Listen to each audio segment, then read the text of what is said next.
L'importance de ces stages tous les ans, c'est de faire un peu un état des lieux de sortie d'hiver.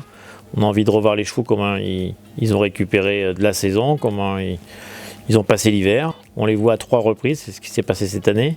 Il y a un check-up vétérinaire, donc les chevaux sont vraiment sculptés par Xavier Goupil, le vétérinaire de l'équipe de France.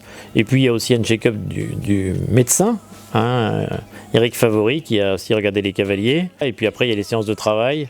Bien évidemment, dans un premier temps, des séances plutôt sur le fonctionnement du cheval, pas du tout dans le mode présentation, mais fonctionnement aux 3 allures, pour voir comment les chevaux fonctionnent. Puis plus on s'approche de l'événement, plus on rentre dans les mouvements de la reprise, pour arriver ici à la Motte pour le dernier stage, sur quelque chose de final, présentation de la reprise. Alors, on avait un ajout cette année d'un entraîneur allemand sur lequel on a demandé de nous épauler. Et c'est vrai que cette fraîcheur qu'il nous donne, c'est quelqu'un de très positif, très agréable pour faire travailler les cavaliers. Donc c'est vrai que ça a mis beaucoup d'énergie dans ce stage et on est très heureux.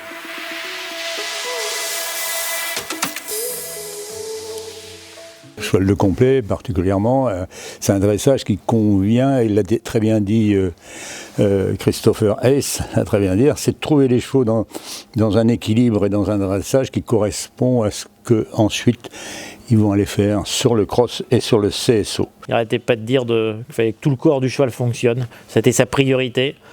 Et aussi bizarre soit-il, il a remis leurs jambes en place, l'action de leurs jambes, leur position de leurs mains, bien avoir les mains devant et pousser le cheval sur la main, enfin des choses très simples. Le gros du travail, il est fait en amont. Nous, on est là pour en rajouter. Les chevaux de tête, on les connaît, on essaye de faire un peu mieux, un peu plus, un peu ceci. Moi, j'aime que les chevaux avancent fort, que dans la détente, on les ratatine pas trop tout de suite, qu'on avance franchement avant de les construire progressivement. Je crois que tout le monde a adhéré au projet parce qu'en plus, avec ce positionnement-là, les chevaux fonctionnaient plutôt bien. Et sincèrement, à l'œil, etc., les chevaux, et je pense que c'était heureux de faire du dressage ce matin. On travaille directement sur des parcours parce que je pense qu'ils n'ont pas besoin de moi pour faire des gymnastiques ou des petits exercices. Ils connaissent leurs chevaux, ils se connaissent eux, ils n'ont pas besoin de moi pour ça.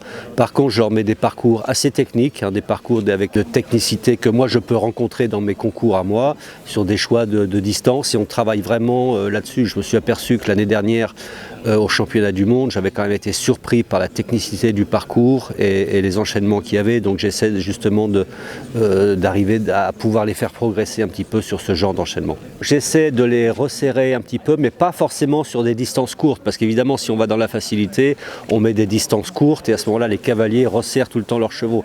Moi, j'essaie justement de leur apprendre de leur faire comprendre, de galoper un petit peu sur les obstacles, sur des belles distances, mais en ayant des chevaux le plus fermés possible. On a ce grand manège qui est un outil de travail exceptionnel. Christophe dira que c'est Notre-Dame de la Motte.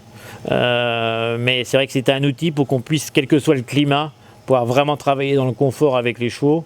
Donc on avait décidé avec Thierry Touzin de venir au parc, proposer de venir ici. Et ça a été bien de sortir un peu les chevaux de chez nous. Ils viennent tous les mois à Saumur d'habitude. Un nouvel endroit, une nouvelle carrière, etc. Donc ça mobilise même les grooms, un changement de lieu, que tout le monde s'organise pour un changement. On est vite fait dans des habitudes, etc. Donc ça a été quelque chose de nouveau et je crois que les cavaliers sont emballés de ce qu'ils ont pu faire ici. On avait installé un petit parcours de cross pour leurs poulains. Enfin, ils ont été très bien accueillis. Et ce qui est mis à disposition pour travailler ici, c'est formidable. Et donc là, on sent vraiment que tout le monde est motivé. Il n'y a pas beaucoup de discussions sans le mot Paris 2024.